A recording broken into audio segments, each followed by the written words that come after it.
ক্ষমা চাওয়ার সবচেয়ে শ্রেষ্ঠ ভাষা আল্লাহুম্মা আনতা রব্বি।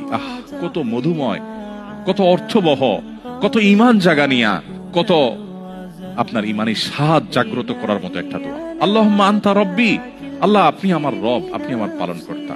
আল্লাহুম্মা আনতা রব্বি লা ইলাহা ইল্লা আনতা, আপনি ছাড়া সত্যিকারের কোনো মাবুদ নেই। ওয়া আনা আবদুক ওয়া আনা আলা আহদিকা ওয়া ওয়া'দিকা মাস্তাতা'তু, আমি আপনার গোলাম, আপনার সঙ্গে আমার ওয়াদা রক্ষা করার আমি চেষ্টা করি মাস্তাতা'তু, যতটুকু সম্ভব হয়। আউযু বিকা মিন শাররি মা সানাত, আল্লাহ যে অপকর্ম আমি করে ফেলেছি, যে গুনাহ আমি করে ফেলেছি, এই গুনাহের যে ক্ষতি, এটা থেকে আমি আপনার কাছে পানাহ চাই, আমাকে যেন জাহান্নাম গ্রাস না করে, এই গুনাহের ফলে দুনিয়া যেন আমার ক্ষতি না করে। আউযু বিকা মিন শাররি মা সানাত আবুউ লাকা বিনি'মাতিকা আলাই, আল্লাহ আপনি কত নেয়ামত দিয়েছেন আমাকে, কত মানুষ কত কষ্টে আছে, আমাকে কত সুন্দর লাইফ আপনি দিয়েছেন। ওয়া আবুউ লাকা বিযামবি, এত ভালো লাইফ দেওয়ার পরও আমি আপনার নাফরমানি করেছি, সেটাও আমি স্বীকার করি। ফাগফিরলি, অতএব আপনি আমাকে ক্ষমা করে দিন। ফাইন্নাহু লা ইয়াগফিরুয যুনুবা ইল্লা আনত, কারণ আপনি ছাড়া কেউ ক্ষমা করে না।